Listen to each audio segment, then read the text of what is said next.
નમસ્તે ખેડૂત મિત્રો, હું હાર્દિક કાછડિયા સુમિટોમો કેમિકલ વતી આપ સૌનું હાર્દિક સ્વાગત કરું છું. આજે આપણે રાજકોટ જિલ્લાના માખાવડ ગામે આવ્યા છીએ કે જ્યાં એક પ્રગતિશીલ ખેડૂતને ત્યાં અમે સ્વાધીન વિદ્યુત અને સેલ્ક્રોનનો મગફળીના પાકની અંદર ડેમો આપેલો હતો. તો આજે આપણે મગફળીના પાકમાં જે ડેમો આપ્યો હતો એનો અભિપ્રાય લેવા માટે આપણે ખેડૂતને પાસે આવ્યા છીએ. તો આપણે એના મોઢેથી જાણીએ કે સ્વાધીન વિદ્યુત અને સેલ્ક્રોનનું મગફળીના પાકમાં વાપરવાથી શું ફાયદો છે. તો નમસ્તે કાકા, શું નામ તમારો પરિચય? વેકરિયા મુકેશભાઈ વેકરિયા. તમારો મોબાઈલ નંબર? 99089195. બરોબર. હવે આમાં આપણે જે સ્વાધીન વિદ્યુત અને સેલ્ક્રોનનો ડેમો 9 તારીખે આપેલો હતો, બરોબર, 9/7/2024. આજે આપણે તારીખ 19 તારીખ, એટલે ટોટલ 10 દિવસ થયા. આ 10 દિવસમાં તમને શું રિઝલ્ટ શું જોવા મળ્યું? રિઝલ્ટમાં એક ત્રીજે ચોથે દિવસે ખબર પડી કે આમાં દવા છાંટેલી. બરોબર. તમે શેઢે ઉભા રહીને જોવો તો ખ્યાલ આવી જાય કે આમાં દવા છાંટેલી છે. ખબર પડી જાય. અને ટૂંકી કાતરિયા હાવ નજીક સુયા બેસતા. બરોબર. અને હજી તમે જોવો તો આમ ડિફરન્સ દેખાય કે છાંટેલું છે નથી છાંટેલું, જાજો ફેર પડે, અડધા ફૂટનો ફેર પડી ગયો. બરોબર. એક તો ગ્રીનરી સારી આવી જાય છે, એક તો નજીક સુયા બેસે છે, બરોબર. અને જે સુયા છે એનું બધાનું સંખ્યામાં રૂપાંતર થઈ જાય છે. એ જોવા માટે આપણે અહીંથી એક છાટેલું છે એમાં નથી છાટેલું એમાંથી 2 છોડ ઉપાડીએ તો ખ્યાલ આવે. લઈ લો એટલામાંથી જો આ આપણે 2 છોડ છે, આમાં તમે જોઈ શકો છો કે એકદમ નજીક સુયા બેઠા છે અને સુયાનું બધાનું સંખ્યામાં રૂપાંતર થઈ ગયું છે. અને બીજું આ વલય છે, અને બીજું જે બીજી જે ગાંઠો છે ત્યાંથી બધીથી સુયા ઉતરવા મળ્યા છે અને વધારે 2-3 ની સંખ્યામાં સુયા ઉતરે છે. તમે જોઈ શકો. એક આપણે બાજુનો જ હા, એમાંથી 2 છોડ લઈએ. 2 છોડ આવી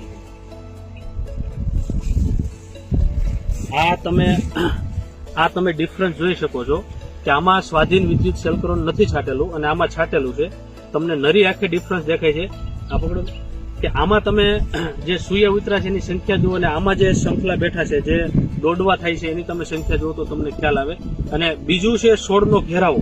આ તમે જુઓ તો ખોટી વૈધ થઈ ગઈ છે, જ્યારે આ છે એ મીડિયમ વૈધ થાય.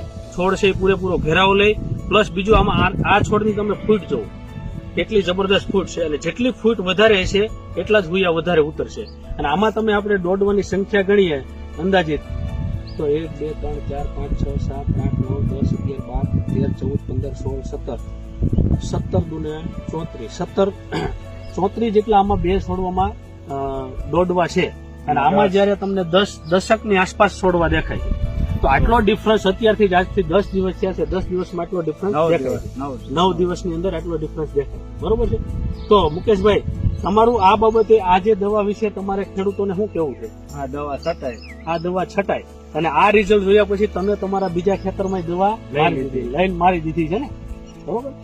તો તમે ખેડૂત મિત્રોને શું કહેવા માંગો છો આ વિડીયોના માધ્યમથી?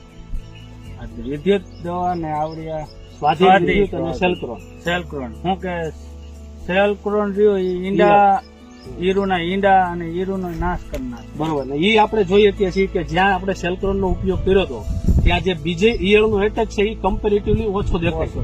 કારણ કે આજે સેલ્ક્રોન મારવાથી જે શરૂઆતના સ્ટેજની ઈયળ હશે તો ઈયળને પણ મારશે, એની હારવાર જે ઈયળના ફુદાઈ ઈંડા મૂકેલા છે તો ઈંડાનો પણ કંટ્રોલ કરશે, જેથી કરીને આગળના સમયમાં ઈયળનો એટેક છે એ બને ત્યાં સુધી ઓછો આવશે.